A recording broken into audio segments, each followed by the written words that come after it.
ಮುಖ್ಯಮಂತ್ರಿ ಸಿದ್ದರಾಮಯ್ಯನವರು ಇವತ್ತು ದೊಡ್ಡದೊಂದು ಘೋಷಣೆಯನ್ನು ಮಾಡಿದ್ದಾರೆ.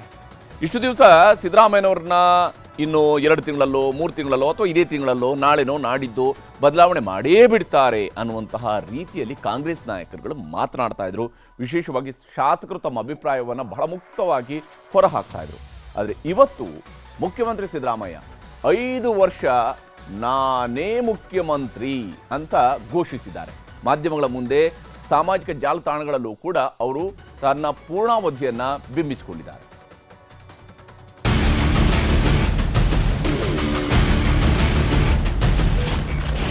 ನೀವೇ ಸಿಎಂ ಆಗಿರ್ತೀರಾ ಸರ್? ಹೌದು, ನಾನೇ. I don't have any objection to it. Whatever the party high command tells and whatever it desires, it will be fulfilled.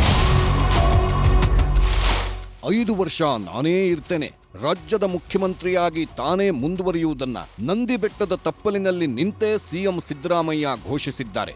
ಈ ಮೂಲಕ ಸಿಎಂ ಬದಲಾವಣೆ ಬಗೆಗಿನ ಚರ್ಚೆಗೆಲ್ಲ ಫುಲ್ ಸ್ಟಾಪ್ ಹಾಕಿಸಲು ಸಿದ್ದರಾಮಯ್ಯ ಪ್ರಯತ್ನಿಸಿದ್ದಾರೆ. ಸರ್ 5 ವರ್ಷ ನೀವೇ ಸಿಎಂ ಆಗಿರ್ತೀರಾ ಸರ್? 5 ವರ್ಷ ನೀವೇ ಸಿಎಂ ಆಗಿರ್ತೀರಾ ಸರ್? ನೀವು ತಾವು 5 ವರ್ಷ ಸಿಎಂ ಆಗಿರ್ತೀರಿ? ಹೌದು, ನಾನೇ. ಈಗ ಬಿಜೆಪಿ ನಿಮಗೆ ಅನುಮಾನ ಯಾಕೆ ಎಂಬ ಪ್ರಶ್ನೆಯನ್ನ ಮಾಧ್ಯಮದವರಿಗೆ ಹಾಕುವ ಮೂಲಕ ಪಕ್ಷದಲ್ಲಿ ತಮ್ಮ ಕುರ್ಚಿ ಮೇಲೆ ಕಣ್ಣಿಟ್ಟವರಿಗೂ ಅನುಮಾನ ಬೇಕಿಲ್ಲ ಎಂಬ ಸಂದೇಶವನ್ನ ರವಾನಿಸಿದ್ದಾರೆ.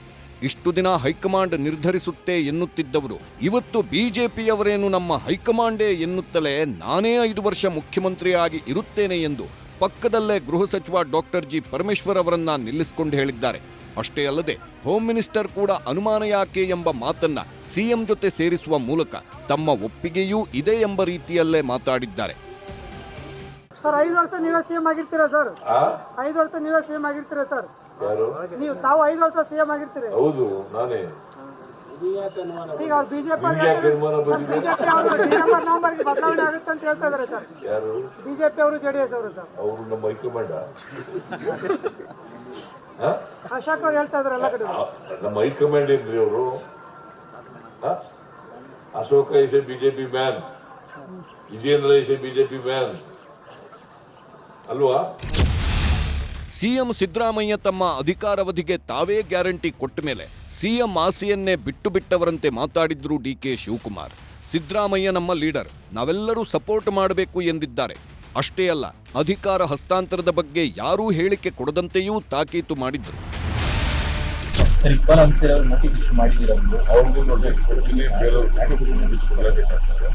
Discipline important. ನಾನು ಯಾರಿಗೂ ಅವ್ರಿಗೆ ನನ್ನ ಹೆಸರು ಹೇಳಿ ನನ್ನ ಸಿಎಂ ಮಾಡಿ ಅವೆಲ್ಲ ಅವಶ್ಯಕತೆ ಇಲ್ಲ. ಈಗ ಸಿಎಂ ಮುಖ್ಯಮಂತ್ರಿ ಇರ್ಬೇಕಾದ್ರೆ ಬೇರೆ ವಾಪಸ್ ನನ್ನಂತ 100 ಜನ ಕಷ್ಟಪಟ್ಟಿದ್ದಾರೆ, ನಾನು ಒಬ್ಬಟ್ಟು ಜನ, 1000 ಜನ, ಲಕ್ಷಾಂತರ ಜನ ಕಾರ್ಯಕರ್ತರು ಕಷ್ಟಪಟ್ಟಿದ್ದಾರೆ. ಫಸ್ಟ್ ಅವ್ರ ಬಗ್ಗೆ ನಾವು what option I have? I have to stand by him, I support him, and I don't have any objection to it. Whatever the party high command tells and whatever it desires, it will be fulfilled. ಒಂದು ಕಡೆ ಡಿಕೆಶಿ ಆಪ್ತರು bat ಬೀಸುತ್ತಲೇ ಇದ್ದಾರೆ, ಇನ್ನೊಂದು ಕಡೆ Siddu team googly ಎಸೆಯುತ್ತಲೇ ಇದೆ.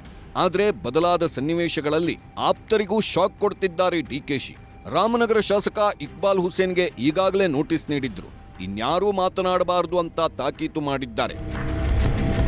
ಈಗ ಆ ಥರ ಏನಾದ್ರು ಅವಕಾಶ ಬಂದು ಬದಲಾವಣೆ ಆಗೋದಾದರೆ ಶಿವಕುಮಾರ್ ಆಗಲಿ ಅಂತೇಳಿ ನಮ್ಮದು ಅಭಿಪ್ರಾಯ. ಹಾಗಾಗಿ ಆ ಸಂದರ್ಭ ಇನ್ನೂ ಬಂದಿಲ್ಲ ಅಂತ ಅನಿಸ್ತಾ ಇದೆ, ನೋಡೋಣ ಮುಂದೆ. ನಾನು ಹೇಳ್ತಾ ಇರೋದು ಬೇರೆಯವ್ರಿಗೆ ಒಂದು ಅವಕಾಶ ಸಿಕ್ಕಲಿ. ತಾವು ಒಂದು 5 ವರ್ಷ ಮಾಡಿದ್ದೀರಿ, ಮತ್ತೊಂದು 2.5 ವರ್ಷ ತಾವು ಮಾಡಿದ್ದೀರಿ, ಬೇರೆಯವ್ರಿಗೊಂದು ಅವಕಾಶ ಸಿಕ್ಕಲಿ ಅನ್ನೋ ಏಕೈಕ ಉದ್ದೇಶ ಅಷ್ಟೇ, ಬೇರೆ ಇನ್ನೇನಿಲ್ಲ. ಶಿವಕುಮಾರ್ ಅವರು ಶ್ರಮ, ಬೆವರು, ಹೋರಾಟ, ಸಂಘಟನೆ ಎಲ್ಲ ಮಾಡಿದ್ದಾರೆ. ಇವತ್ತಿನ ಪರಿಸ್ಥಿತಿಯಲ್ಲಿ ಅವ್ರಿಗೊಂದು ಅವಕಾಶ ಕೊಟ್ಟರೆ ಮತ್ತಷ್ಟು ಇನ್ನೂ ಪಕ್ಷ ಬೆಳೀತದೆ ಅನ್ನೋ ಅಭಿಲಾಷೆ ಅಂತ ಹೇಳಿದ್ರು. ಅವ್ರಿಗೂ ನೋಟಿಸ್ ಕೊಡ್ತೀನಿ, ಬೇರೆಯವ್ರಿಗೆ ನೋಟಿಸ್ ಕೊಡಲೇಬೇಕಾಗ್ತದೆ. Discipline important. ನಾನು ಯಾರಿಗೂ ಅವ್ರಿಗೆ ನನ್ನ ಹೆಸರು ಹೇಳಿ ನನ್ನ ಸಿಎಂ ಮಾಡಿ ಅವೆಲ್ಲ ಅವಶ್ಯಕತೆ ಇಲ್ಲ. ಈಗ ಸಿಎಂ ಮುಖ್ಯಮಂತ್ರಿ ಇರ್ಬೇಕಾದ್ರೆ ಬೇರೆ ವಾಪಸ್ ಆದರೆ ಸರ್ಕಾರದಲ್ಲೇ ಇರುವ ಸಚಿವರು, ನಾಯಕರು ಈ ಎಲ್ಲ ಬೆಳವಣಿಗೆಗಳ ಬಗ್ಗೆ ಜಾಣ ರಿಯಾಕ್ಷನ್ ಕೊಡ್ತಾರೆ. ಮುಖ್ಯಮಂತ್ರಿ ಸಿದ್ದರಾಮಯ್ಯ ಇದ್ದಾರೆ, ಅವರು ಮುಂದುವರಿತಾರೆ. ಕಾಂಗ್ರೆಸ್ ಸರ್ಕಾರ 5 ವರ್ಷ ಬಂಡೆ ತರ ಇರುತ್ತೆ. ಸಿದ್ದರಾಮಯ್ಯ ಸಾಹೇಬ್ರು 5 ವರ್ಷಗಳ ಕಾಲ ಮುಂದುವರಿತಾರಂತೆ ನಮ್ಮ ಎಲ್ಲಾ ಮುಖಂಡರು ಹೇಳ್ಬಿಟ್ರೆ ಇದನ್ನ. ಅದೇ ಮೆರಿಟ್ ಇದೆ ರೀ. ಸಿದ್ದರಾಮಯ್ಯ ಸಾಹೇಬ್ರು ಇಡೀ ಇತಿಹಾಸವನ್ನು ತೆಗೆದು ನೋಡಿದ್ರೆ is one of the most meritorious. ನಿಮಗೆ ಗೊತ್ತಿಲ್ವಾ ಮೆರಿಟ್ ಇಲ್ಲ ಅಂತ ಹೇಳ್ತೀರಾ ನೀವು? Is one of the most meritorious CM in the history of Karnataka ಅಂತ. ಬಟ್ 140 ಜನಸಂಖ್ಯೆ ಇದ್ದಾಗ ಒಬ್ಬರಿಬ್ಬರು ಈ ರೀತಿ ಮಾತನಾಡ್ತಕ್ಕಂಥ ಸಹಜ ಇದೆ. ಬಟ್ ಆದ್ರೂ ಮಾತನಾಡಬಾರ್ದು. ಬಹಳ ಸ್ಪಷ್ಟವಾಗಿ ಕಾಂಗ್ರೆಸ್ ಅಧ್ಯಕ್ಷರು, PCC ಅಧ್ಯಕ್ಷರು, CM ಅವರು ಸರ್ಕಾರ ಸುಭದ್ರವಾಗಿ ಇರ್ತದೆ, ಬಂಡೆ ತರ ನಿಲ್ಲುತ್ತೆ, ಒಳ್ಳೆ ಆಡಳಿತ ಕೊಡ್ತೀವಿ, ಜನರಿಗೆ ಒಳ್ಳೆ ರೀತಿಯಾದಂತ ಕೆಲಸಗಳನ್ನ ಯೋಜನೆಗಳನ್ನ ಕೊಡ್ತೀವಿ ಅಂತ ಹೇಳ್ತಾರೆ. ಯಾಕೆ ಗೊಂದಲ? ಎಲ್ಲಿದೆ ಗೊಂದಲ? ನಿಮ್ಮಲ್ಲಿರೋದು ಗೊಂದಲ. ಅನಾವಶ್ಯಕವಾಗಿ ಮುಖ್ಯಮಂತ್ರಿಗಳು ಪರವಾಗಿ ಒಂದಷ್ಟು ಜನ ಮಾತಾಡ್ತಾರೆ, DCM ಪರವಾಗಿ ಒಂದಷ್ಟು ಮಾತಾಡ್ತಾರೆ. ಇದೆಲ್ಲ ಏನಾಗುತ್ತೆ ಪಬ್ಲಿಕ್ ಅಲ್ಲಿ, ನಮ್ಮ ಪಕ್ಷಕ್ಕೆ ಡ್ಯಾಮೇಜ್ ಆಗುತ್ತೆ ಅಷ್ಟೇ.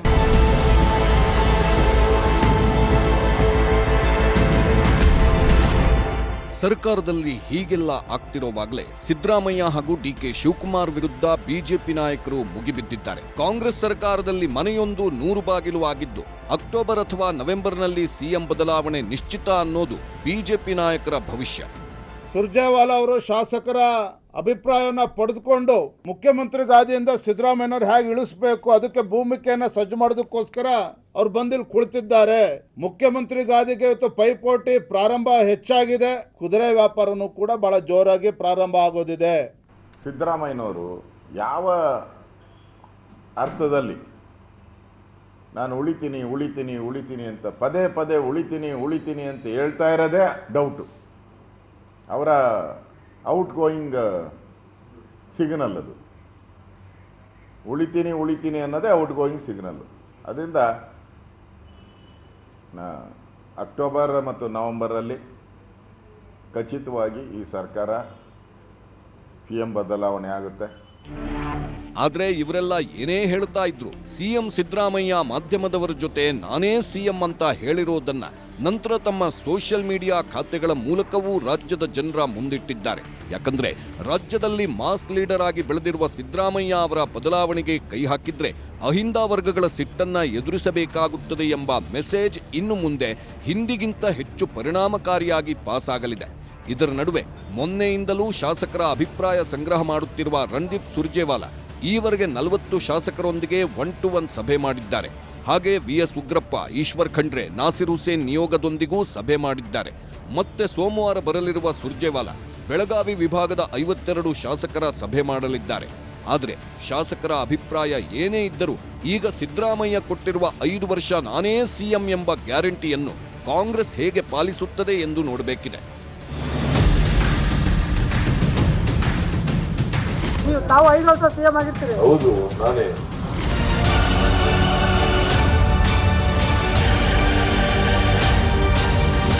ತಾವು 5 ವರ್ಷ CM ಆಗಿರ್ತೀರಿ. ಹೌದು, ನಾನೇ. Bureau report, news 18.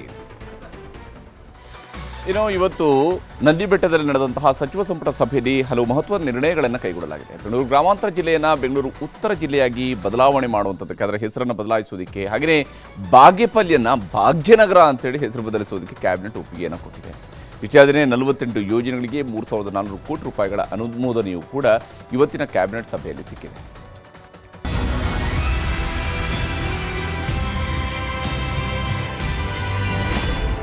ನಂದಿ ಬೆಟ್ಟದಲ್ಲಿ ಇವತ್ತು 2025ನೇ ಸಾಲಿನ 14ನೇ ವಿಶೇಷ ಸಂಪುಟ ಸಭೆ ನಡೆಯಿತು. ಸಚಿವ ಸಂಪುಟ ಸಭೆಗೂ ಮೊದಲು ಮುಖ್ಯಮಂತ್ರಿ ಸಿದ್ದರಾಮಯ್ಯ ಶ್ರೀ ಭೋಗ ನಂದೀಶ್ವರ ದೇವಸ್ಥಾನಕ್ಕೆ ಸಂಪುಟ ಸಹೋದ್ಯೋಗಿಗಳ ಜೊತೆ ಭೇಟಿ ನೀಡಿ ನಂದೀಶ್ವರನಿಗೆ ಪೂಜೆ ಸಲ್ಲಿಸಿದ್ರು. ನಾಡಿನಲ್ಲಿ ಮಳೆ ಬೆಳೆ ಸಮೃದ್ಧಿಯಾಗಿ ಸರ್ವರ ಬಾಳಲ್ಲಿ ಸುಖ ಶಾಂತಿ ಸಮೃದ್ಧಿ ತುಂಬಿರಲಿ ಅಂತ ದೇವರಲ್ಲಿ ಪ್ರಾರ್ಥಿಸಿದ್ರು.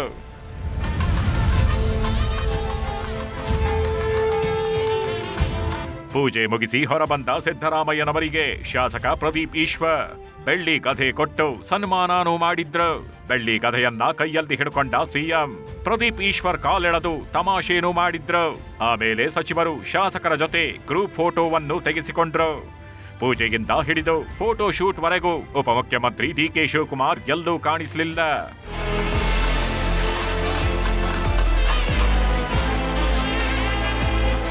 ಫೋಟೋ ಶೂಟ್ ಬಳಿಕ ನಂದಿ ಬೆಟ್ಟದಲ್ಲಿ ಅಭಿವೃದ್ಧಿ ಯೋಜನೆಗಳಿಗೆ CM ಶಿಲಾನ್ಯಾಸ ನೆರವೇರಿಸಿದ್ರು. ಭೂಮಿ ಪೂಜೆಯಲ್ಲೂ ಭಾಗಿಯಾದ್ರು.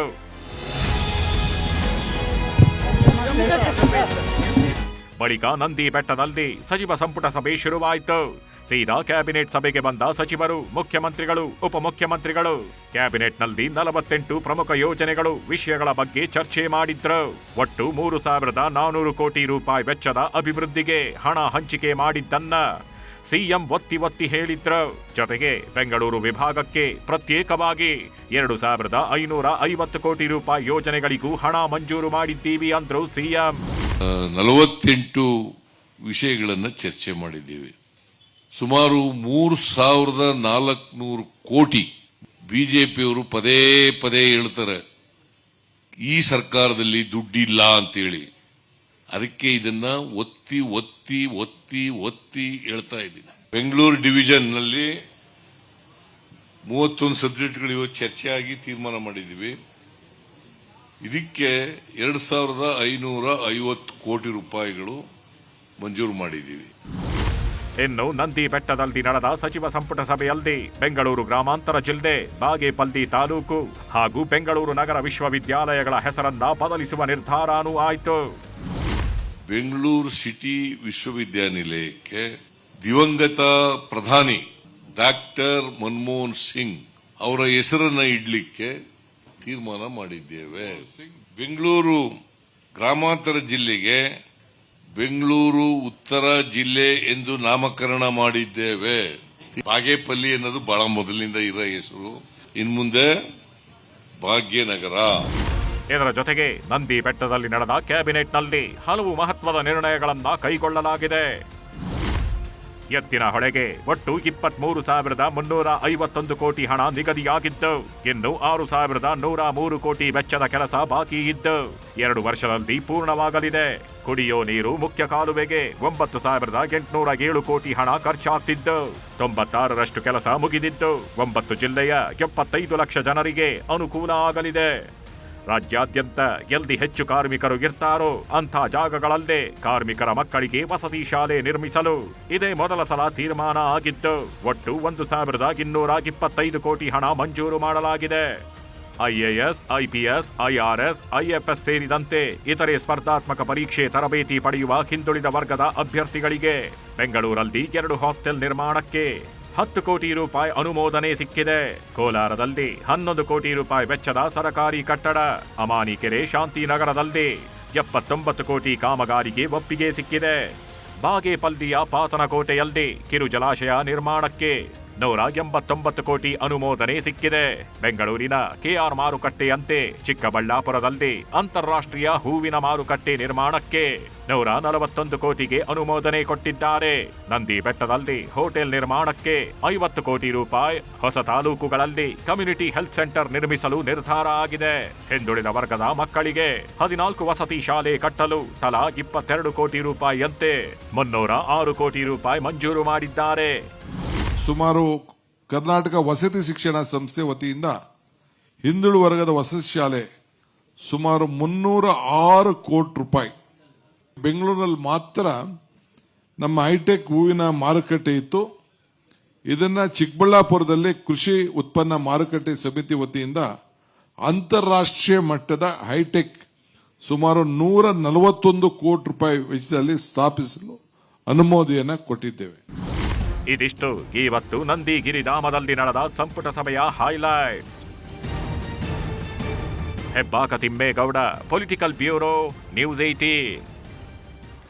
ಇನ್ನು ಕೋವಿಡ್ ವ್ಯಾಕ್ಸಿನ್ನ ಅಡ್ಡ ಪರಿಣಾಮದಿಂದಾಗಿ ಹೃದಯಾಘಾತ ಆಗ್ತಿದೆ ಅನ್ನುವಂತಹ ಶಂಕೆಯನ್ನು ಮುಖ್ಯಮಂತ್ರಿ ಸಿದ್ದರಾಮಯ್ಯನವರೇ ವ್ಯಕ್ತಪಡಿಸಿದರು. ಆದರೆ ಇವತ್ತು ICMR ಹಾಗೂ ಜಯದೇವ ಆಸ್ಪತ್ರೆ ತಜ್ಞರು ಕೋವಿಡ್ ಲಸಿಕೆ ಸಾವುಗಳಿಗೆ ಕಾರಣ ಅಲ್ಲ, ಅದರಿಂದಾಗಿ ಹೃದಯಾಘಾತ ಆಗ್ತಾ ಇಲ್ಲ ಅನ್ನುವಂತಹ ವರದಿಯನ್ನು ಕೊಟ್ಟಿದ್ದಾರೆ. ICMR ಸ್ಪಷ್ಟ ಕೂಡ ಪಡಿಸಿದೆ.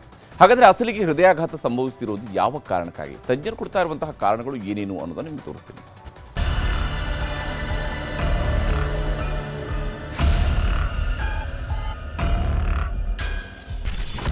ಹೃದಯ ಆಘಾತ ಸಾವೇ ನಿಗೂಢ. ಕೋವಿಡ್ ಲಸಿಕೆ ಸೇಫ್, ವರದಿ ಬಹಿರಂಗ. ಕರುನಾಡಲ್ಲಿ ಹೃದಯಾಘಾತ ಅನ್ನೋ ಹೆಮ್ಮಾರಿ ಸೃಷ್ಟಿಸಿರೋ ಭಯ ಅಷ್ಟಿಷ್ಟಲ್ಲ, ಕನಸು ಮನಸ್ಸಲ್ಲೂ ಜನ ಬೆಚ್ಚಿ ಬೀಳುತ್ತಿದ್ದಾರೆ. ಮಹಾಮಾರಿ ಹಾರ್ಟ್ ಅಟ್ಯಾಕ್ಗೆ ಎಂತೆಂಥವರು ಬಲಿಯಾಗ್ತಿದ್ದಾರೆ. ಮಾತಿಲ್ಲ, ಕಥೆ ಇಲ್ಲ. ಖುಷಿ ಖುಷಿಯಾಗಿದ್ದವರು ಕ್ಷಣಾರ್ಧದಲ್ಲಿ ಸಾವಿನ ಮನೆ ಸೇರಿದ್ದಾರೆ. ಇಷ್ಟೆಲ್ಲ ಸಾವು ನೋವಾಗ್ತಿದ್ದರೂ ಇದಕ್ಕೆ ನಿಖರ ಕಾರಣ ಏನು ಅನ್ನೋದು ಮಾತ್ರ ನಿಗೂಢ. ಸಿಎಂ ಸಿದ್ದರಾಮಯ್ಯ ಕೋವಿಡ್ ಲಸಿಕೆಯೇ ಹೃದಯಾಘಾತಕ್ಕೆ ಕಾರಣ ಅನ್ನೋ ಕಲ್ಲು ಬೀಸಿದ್ರು. ಆದರೆ ಇದೆಲ್ಲ ಸುಳ್ಳು. ಹಾರ್ಟ್ ಅಟ್ಯಾಕ್ಗೆ ಲಸಿಕೆ ಕಾರಣ ಅಲ್ಲ ಅಂತ ತಜ್ಞರು ಬಹಿರಂಗಪಡಿಸಿದ್ದಾರೆ.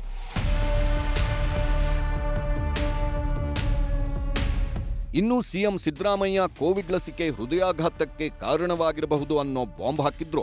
ಸಾವಿಗೆ ಲಸಿಕೆ ಕಾರಣವಲ್ಲ ಅಂತ ಜಯದೇವ ತಜ್ಞರು ಐಸಿಎಂಆರ್ ಮತ್ತು ಏಮ್ಸ್ ವರದಿ ಬಹಿರಂಗಪಡಿಸಿದೆ. ಜೀವನ ಶೈಲಿ, ಆಹಾರ ಪದ್ಧತಿ ಕಾರಣ ಆಗಿರಬಹುದು ಅಂತ ಹೇಳಿದ್ದಾರೆ.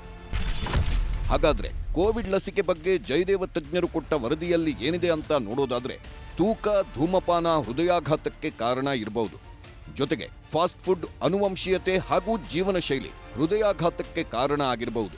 ಅತಿಯಾದ ಬೊಜ್ಜು, ಮಾಂಸ ಸೇವನೆ, ಮದ್ಯಪಾನ, ಅತಿಯಾದ ಮಾಂಸ ಸೇವನೆಯಿಂದ ಕೊಲೆಸ್ಟ್ರಾಲ್ ಹೆಚ್ಚಳದಿಂದ ಹಾರ್ಟ್ ಅಟ್ಯಾಕ್ ಆಗೋ ಸಾಧ್ಯತೆ ಇದೆ. ಆದರೆ ಕೋವಿಡ್-19 ಲಸಿಕೆಯಿಂದ ಹೃದಯಾಘಾತ ಆಗಿಲ್ಲ ಎಂದು ವರದಿ ನೀಡಿದ್ದಾರೆ. ಇನ್ನು ಐಸಿಎಂಆರ್, ಏಮ್ಸ್ ವರದಿಯಲ್ಲಿ ಏನಿದೆ ಅನ್ನೋದನ್ನ ನೋಡೋದಾದ್ರೆ, ಹೃದಯಾಘಾತದಿಂದ ದಿಢೀರ್ ಸಾವುಗಳಿಗೆ ಲಸಿಕೆ ಕಾರಣವಲ್ಲ. ಕೋವಿಡ್ ಲಸಿಕೆಗೂ ಹೃದಯಾಘಾತಕ್ಕೂ ಲಿಂಕ್ ಮಾಡಬಾರದು. ಜೀವನ ಶೈಲಿ ಹಾಗೂ ಆಹಾರ ಪದ್ಧತಿ ಹೃದಯಾಘಾತಕ್ಕೆ ಕಾರಣ. ಕೆಲ ಕಾಯಿಲೆಗಳ ಕಾರಣಕ್ಕೂ ಹೃದಯಾಘಾತಗಳು ಆಗುತ್ತವೆ ಅಂತ ಐಸಿಎಂಆರ್, ಏಮ್ಸ್ ವರದಿ ಬಗ್ಗೆ ಕೇಂದ್ರ ಉಲ್ಲೇಖಿಸಿದೆ. ವ್ಯಾಕ್ಸಿನ್ಗೂ ಅದಕ್ಕೂ ಸಂಬಂಧ ಬಹಳ ಕಡಿಮೆ ಅಂತಾರೆ.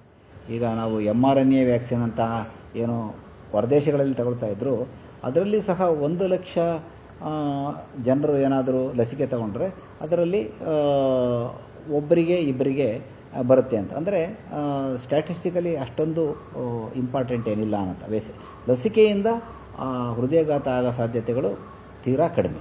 ಜೀವನ ಶೈಲಿ ಹಾಗೂ ಆಹಾರ ಪದ್ಧತಿ ಬಹಳ ಮುಖ್ಯ ಕಾರಣ. ಹಾಸನದ ಮೃತರ ಮನೆಗಳಿಗೆ ತಜ್ಞರ ತಂಡ. ಹಾಸನದ ಸರಣಿ ಹೃದಯಾಘಾತ ಸಾವಿನ ಕುರಿತು ಸರ್ಕಾರ ರಚಿಸಿರೋ ತಜ್ಞರ ಸಮಿತಿ ತನಿಖೆ ಆರಂಭಿಸಿದೆ. ಜಯದೇವ ನಿರ್ದೇಶಕ ಡಾಕ್ಟರ್ ರವೀಂದ್ರನಾಥ್ ನೇತೃತ್ವದ ಕಮಿಟಿ ಅಧ್ಯಯನ ನಡೆಸುತ್ತಿದೆ. ಇದರ ಬೆನ್ನಲ್ಲೇ ಹಾಸನದಲ್ಲಿ ಡಿಎಚ್ಒ ನೇತೃತ್ವದ ತನಿಖಾ ತಂಡ ಮೃತರ ಮನೆಗಳಿಗೆ ಭೇಟಿ ನೀಡಿ ಮಾಹಿತಿ ಕಲೆ ಹಾಕ್ತಿದೆ. ಸಾವನ್ನಪ್ಪಿದ 25 ಮಂದಿ ಮನೆಗೂ ಹೋಗಿ ಅವರ ಆರೋಗ್ಯ ಹೇಗಿತ್ತು, ಆಹಾರ ಪದ್ಧತಿ ಹೇಗಿತ್ತು ಅನ್ನೋದರ ಬಗ್ಗೆ ವಿಚಾರಿಸಿದ್ದಾರೆ. ಇನ್ನು ಯಾವ್ಯಾವ ಜಿಲ್ಲೆಯಲ್ಲಿ ಎಷ್ಟೆಷ್ಟು ಜನ ಹೃದಯಾಘಾತಕ್ಕೆ ಬಲಿಯಾಗಿದ್ದಾರೆ ಅಂತ ನೋಡೋದಾದ್ರೆ, ಹಾಸನದಲ್ಲಿ 2 ತಿಂಗಳಲ್ಲಿ ಹೃದಯಾಘಾತಕ್ಕೆ 25 ಮಂದಿ ಬಲಿಯಾಗಿದ್ದಾರೆ. ಬೀದರ್ನಲ್ಲಿ 2 ತಿಂಗಳಲ್ಲಿ 4 ಮಂದಿ ಸಾವನ್ನಪ್ಪಿದ್ರೆ, ಗದಗದಲ್ಲಿ ಕಳೆದ 6 ತಿಂಗಳಲ್ಲಿ 29 ಜನ ಹೃದಯಾಘಾತದಿಂದ ಸಾವನ್ನಪ್ಪಿದ್ದಾರೆ. ಹಾಗೆ ಯಾದಗಿರಿಯಲ್ಲಿ 2 ತಿಂಗಳಲ್ಲಿ 8 ಜನ ಹೃದಯಾಘಾತಕ್ಕೆ ಬಲಿಯಾಗಿದ್ರೆ, ತುಮಕೂರಲ್ಲಿ ಕಳೆದ 6 ತಿಂಗಳಲ್ಲಿ 11 ಮಂದಿ ಹೃದಯಾಘಾತದಿಂದ ಸಾವನ್ನಪ್ಪಿದ್ದಾರೆ. ಇನ್ನು ಚಿಕ್ಕಬಳ್ಳಾಪುರದಲ್ಲಿ 2 ತಿಂಗಳಲ್ಲೇ 14 ಜನ ಹೃದಯಾಘಾತಕ್ಕೆ ಬಲಿಯಾಗಿದ್ದಾರೆ. ಒಟ್ನಲ್ಲಿ ಹೃದಯಾಘಾತ ಭೂತಕ್ಕೆ ಜನ ಅಕ್ಷರಶಃ ತತ್ತರಿಸಿ ಹೋಗಿದ್ದಾರೆ. ಇದಕ್ಕೆ ಕಾರಣ ಏನು ಅನ್ನೋದನ್ನ ತಿಳಿಯೋದೇ ಸವಾಲಾಗಿದೆ. Bureau report, news 18. ಇನ್ನು ಅಮೆರಿಕದಲ್ಲಿ ತಲ್ಲಣೆ ಎಬ್ಬಿಸಿರುವಂತಹ ತೆರಿಗೆ ಮಸೂದೆಗೆ ಟ್ರಂಪ್ ಆಡಳಿತ ಅಂಗೀಕಾರವನ್ನು ಕೊಟ್ಟಿದೆ. ತಡರಾತ್ರಿ ನಡೆದಂತಹ ನಾಟಕೀಯ ಬೆಳವಣಿಗೆಯಲ್ಲಿ ವಿರೋಧದ ನಡುವೆಯೂ ಕೂಡ ಕಾಯ್ದೆಗೆ ಅಂಗೀಕಾರ ಸಿಕ್ಕಿದೆ. ಅಷ್ಟಕ್ಕೂ ಟ್ರಂಪ್ ಹೇಳ್ತಿರುವಂತಹ ಈ ಬ್ಯೂಟಿಫುಲ್ ಬಿಲ್ನಲ್ಲಿ ಏನಿದೆ, ಭಾರತಕ್ಕೆ ಇದರಿಂದ ಯಾವ ರೂಪದಲ್ಲಿ ನಷ್ಟ ಆಗುವಂತಹ ಸಾಧ್ಯತೆಗಳಿದ್ದಾವೆ, ಎಲಾನ್ ಮಸ್ಕ್ ಇದರ ಬಗ್ಗೆ ಏನಂದ್ರು ಅನ್ನೋದನ್ನು ನಿಮಗೆ ತೋರಿಸ್ತೀನಿ. On this vote, the yeas are 50, the nays are 50. The Senate being evenly divided, the Vice President votes in the affirmative. The bill as amended is passed. America ಅಧ್ಯಕ್ಷ ಡೊನಾಲ್ಡ್ ಟ್ರಂಪ್ ಮತ್ತು ಉದ್ಯಮಿ Elon Musk ಸ್ನೇಹಕ್ಕೆ ಅಡ್ಡಗಾಲು ಆಗಿದ್ದು ದೊಡ್ಡ ಸುಂದರ ತೆರಿಗೆ ಮಸೂದೆ. ಈ ಮಸೂದೆ ಅಂಗೀಕರಿಸಿದ್ರೆ ಅಮೆರಿಕ ರಾಜಕೀಯದಲ್ಲೇ ಕೋಲಾಹಲ ಎಬ್ಬಿಸ್ತೀನಿ ಅಂತ ಎಲಾನ್ ಮಸ್ಕ್ ಶಪಥ ಮಾಡಿದ್ರು. ಆದ್ರೆ ಎಲಾನ್ ಎಚ್ಚರಿಕೆಗೆ ಟ್ರಂಪ್ ಕ್ಯಾರೆ ಎನ್ನದೆ ಬ್ಯೂಟಿಫುಲ್ ತೆರಿಗೆ ಮಸೂದೆಯನ್ನ ಅಂಗೀಕರಿಸಿದ್ದಾರೆ. ಅಮೆರಿಕ ಸೆನೆಟ್ನಲ್ಲಿ ನಡೆದ ನಾಟಕೀಯ ಬೆಳವಣಿಗೆಗಳಲ್ಲಿ ಕೊನೆಗೂ ಬ್ಯೂಟಿಫುಲ್ ಬಿಲ್ ಅಂಗೀಕಾರವಾಗಿದೆ. ಆರಂಭದಿಂದಲೂ ಮಸೂದೆ ಅಂಗೀಕಾರದ ಮತದಾನ 50-50ಯಲ್ಲೇಗಿತ್ತು. ಕೊನೆಗೆ ಅಮೆರಿಕ ಉಪಾಧ್ಯಕ್ಷ ಜೆಡಿ ವ್ಯಾನ್ಸ್ ಮತ ಚಲಾಯಿಸುವ ಮೂಲಕ ಕೇವಲ 1 ಮತದ ಅಂತರದಲ್ಲಿ ಮಸೂದೆ ಅಂಗೀಕೃತವಾಯಿತು. ಸಾಕಷ್ಟು ವಿರೋಧದ ಮಧ್ಯೇನೂ 940 ಪುಟಗಳ one big beautiful bill act ಮೇಲ್ಮನೆಯಲ್ಲಿ ಒಪ್ಪಿಗೆ ಸಿಕ್ಕಿದೆ. ಅಮೆರಿಕ ಸರ್ಕಾರದ ಬೊಕ್ಕಸ ತುಂಬಿಸುವ ಮಸೂದೆಗಿದು. ತೆರಿಗೆಯನ್ನ ಹೆಚ್ಚಳ ಮಾಡುವುದು, ಸರಕಾರಿ ವೆಚ್ಚ ಇಳಿಸುವ ಹಲವು ಯೋಜನೆಗಳು ಈ ಮಸೂದೆಯಲ್ಲಿವೆ. ಟ್ರಂಪ್ ಅವಧಿಯಲ್ಲಿ ಉದ್ಯಮ ತೆರೆದವರಿಗೆ ತೆರಿಗೆ ಕಡಿತ ಸಿಗುವ ಕಾಯ್ದೆಯೂ ಇದರಲ್ಲಿ ಅಡಕವಾಗಿದೆ. ಅಮೆರಿಕದ ಆರೋಗ್ಯ ವಿಮೆ ಹೆಚ್ಚಳ ಮಾಡುತ್ತಿದ್ದು 11.8 ಕೋಟಿ ಅಮೆರಿಕನರಿಗೆ ಸಂಕಷ್ಟ ತರುವ ಅಂಶಗಳು ಈ ಮಸೂದೆಯಲ್ಲಿದೆ. ಒಟ್ಟು $5 ಟ್ರಿಲಿಯನ್ ರಾಷ್ಟ್ರೀಯ ಸಾಲದ ಯೋಜನೆಗಳಿವೆ. ಹಿರಿಯ ನಾಗರಿಕರಿಗೆ ತೆರಿಗೆ ವಿನಾಯಿತಿ ನೀಡಲು ಯೋಜನೆಗಳಿವೆ. ಅಮೆರಿಕ ಬೇರೆ ಬೇರೆ ದೇಶಗಳಿಗೆ ನೀಡಿರುವ ಸಹಾಯಧನವನ್ನು ಕಡಿತ ಮಾಡಲಾಗತ್ತೆ. ಆಹಾರ, ಆರೋಗ್ಯ, ಶಿಕ್ಷಣದ ಹೆಸರಲ್ಲಿ ನೀಡುವ ನೆರವಿಗೆ ಇನ್ನು ಮುಂದೆ ಕತ್ತರಿ ಪ್ರಯೋಗಿಸಲಿದೆ ಟ್ರಂಪ್ ಸರ್ಕಾರ. ಇದರಿಂದ ಅಂದಾಜು $800 ಶತಕೋಟಿ ಹಣ ಉಳಿತಾಯ ಮಾಡುವುದು. ವಿದೇಶಿ ವಸ್ತುಗಳ ಆಮದು ರಫ್ತುಗಳ ತೆರಿಗೆಯಲ್ಲೂ ಹೆಚ್ಚಳ ಆಗ್ತಿರೋದು ಈ ಮಸೂದೆಯಲ್ಲಿರುವ ಮುಖ್ಯಾಂಶಗಳು. ಡೊನಾಲ್ಡ್ ಟ್ರಂಪ್ ಅವರ ಈ ಸುಂದರ ಮಸೂದೆ ಕಾಯ್ದೆ ಭಾರತೀಯರ ಪಾಲಿಗೆ ಒಂದು ರೀತಿ ಮರಣ ಶಾಸನ ಆದರೂ ಅಚ್ಚರಿ ಪಡಬೇಕಿಲ್ಲ. ಯಾಕಂದ್ರೆ ಮಸೂದೆಯಲ್ಲಿರುವ ಕೆಲವು ಅಂಶಗಳು ಅಮೆರಿಕಾದಲ್ಲಿರುವ ಭಾರತೀಯರಿಗೆ ಅಮೆರಿಕಾಗೆ ಹೋಗಲು ಕನಸು ಕಾಣ್ತಿರೋರಿಗೂ ತೆರಿಗೆ ಬರೆ ಹಾಕಲಿದೆ ಅನ್ನೋದು ಚರ್ಚೆಯಾಗ್ತಿದೆ. ಟ್ರಂಪ್ ಬ್ಯೂಟಿಫುಲ್ ಬಿಲ್ ಭಾರತೀಯರಿಗೆ ಸಂಕಷ್ಟ ತರೋದಂತೂ ಗ್ಯಾರಂಟಿ. ಯಾಕಂದ್ರೆ ಅಮೆರಿಕಾದಲ್ಲಿ ಕೆಲಸ ಮಾಡಿಕೊಂಡು ಭಾರತಕ್ಕೆ ಹಣ ಕಳಿಸ್ತೀವಿ ಅಂದ್ರೆ ಈಗಿರುವ ತೆರಿಗೆಗಿಂತ 3.5% ಪಟ್ಟು ಹೆಚ್ಚು ತೆರಿಗೆ ಪಾವತಿ ಮಾಡಬೇಕಾಗಬಹುದು. ಅಂದಾಜು 10 ರಿಂದ 12 ಲಕ್ಷ ಭಾರತೀಯರ ಮೇಲೆ ಈಗ ಟ್ರಂಪ್ರ ಹೊಸ ಬಿಲ್ ಪರಿಣಾಮ ಬೀರಲಿದೆ. ಶಿಕ್ಷಣಕ್ಕೆ ಅಮೆರಿಕಾಗೆ ಹೋದವರು ಮುಂದೆ ಹೋಗೋರು ಕೂಡ ಹೆಚ್ಚುವರಿ ತೆರಿಗೆ ಕಟ್ಟಬೇಕು. ಭಾರತವಷ್ಟೇ ಅಲ್ಲ, ಇತರೆ ದೇಶದ ವಲಸಿಗರಿಗೂ ಹೊಸ ಬಿಲ್ ಸಂಕಷ್ಟ ತರಲಿದೆ. ಡೊನಾಲ್ಡ್ ಟ್ರಂಪ್ ಸರ್ಕಾರದ ಒಂದು ಸುಂದರ ಮಸೂದೆ ಕಾಯ್ದೆಯನ್ನ ಅಂಗೀಕರಿಸಲು ಬಿಡಲ್ಲ ಅಂತ ನಿನ್ನೆ ಎಲಾನ್ ಮಸ್ಕ್ ಹೇಳಿಕೆ ಕೊಟ್ಟಿದ್ರು. ಅಪ್ಪಿ ಮಸೂದೆ ಅಂಗೀಕರಿಸಿದ್ರು. ಮಸೂದೆ ಪರ ಮತ ಹಾಕುವವರ ರಾಜಕೀಯ ಭವಿಷ್ಯವನ್ನ ಅಂಧಕಾರಕ್ಕೆ ತಳ್ತೀನಿ ಅಂದಿದ್ರು. ಈಗ ಮಸೂದೆ ಅಂಗೀಕಾರ ಆಗ್ತಿದ್ದಂತೆ ಟ್ರಂಪ್ ಮೇಲೆ ಮಸ್ಕ್ ಅಬ್ಬರಿಸಿದ್ದಾರೆ. ಟ್ರಂಪ್ ಸರ್ಕಾರ ಅಂಗೀಕರಿಸಿರುವ ಈ ಮಸೂದೆ ಫೆಡರಲ್ ನ್ಯಾಯಾಲಯದ ಆದೇಶವನ್ನ ತಿರಸ್ಕರಿಸಿದೆ. ಅಕ್ರಮ ವಲಸಿಗರನ್ನು ತೆಗೆದುಹಾಕುವ ಗುರಿಯುಳ್ಳ ಮಸೂದೆಯನ್ನ ಯಾರೂ ಒಪ್ಪಿಕೊಳ್ಳಲ್ಲ. ಅಧ್ಯಕ್ಷರ ಅಧಿಕಾರ ದುರುಪಯೋಗ ಅನುಮತಿಸುವ ಮಸೂದೆ ಇದಾಗಿದ್ದು ವಲಸಿಗರನ್ನ ಬೀದಿಪಾಲು ಮಾಡಲು ತಂದಿರುವ ಮಸೂದೆ ಅಂತ ಮಸ್ಕ್ ಗುಡುಗಿದ್ದಾರೆ. ಅಷ್ಟೇ ಅಲ್ಲ, ರಾಜಕೀಯ ವ್ಯವಸ್ಥೆ, ಪ್ರಜಾಪ್ರಭುತ್ವ ಸಂಸ್ಥೆಗಳ ಮೇಲಿನ ದಾಳಿಯಾಗಿ ತೆರಿಗೆ ಮಸೂದೆಯನ್ನ ವಿರೋಧಿಸ್ತೀವಿ. ಈ ವಾರವೇ 3ನೇ ರಾಜಕೀಯ ಪಕ್ಷ ಪ್ರಕ್ರಿಯೆ ಪ್ರಾರಂಭ ಮಾಡುವುದಾಗಿಯೂ ಹೇಳಿಕೆ ಕೊಟ್ಟಿದ್ದಾರೆ. ಮಸೂದೆಗೆ ಡೊನಾಲ್ಡ್ ಟ್ರಂಪ್ ಸರ್ಕಾರ ಅಂಗೀಕಾರ ಮಾಡಿದೆ. ಆದ್ರೆ ಬ್ಯೂಟಿಫುಲ್ ಮಸೂದೆ ಕಾಯ್ದೆ ಜಾರಿಯಾಗಬೇಕು ಅಂದ್ರೆ ಜನಪ್ರತಿನಿಧಿಗಳು ಮತ ಹಾಕಬೇಕು. ಸದ್ಯಕ್ಕೆ ಟ್ರಂಪ್ ಆಡಳಿತದ ರಿಪಬ್ಲಿಕನ್ ಪಕ್ಷದ 220 ಸದಸ್ಯರಿದ್ರೆ ಡೆಮಾಕ್ರೆಟಿಕ್ ಪಕ್ಷದ 212 ಸದಸ್ಯರಿದ್ದಾರೆ. ಆದ್ರೆ ಟ್ರಂಪ್ ಮಸೂದೆಗೆ ರಿಪಬ್ಲಿಕನ್ ಪಕ್ಷದಲ್ಲೂ ಹಲವು ವಿರೋಧವಿರೋದು. ಮಸೂದೆ ಜಾರಿಯಾಗುತ್ತಾ ಅನ್ನೋದು ಈಗಿರುವ ಕುತೂಹಲ. Bureau report, news 18.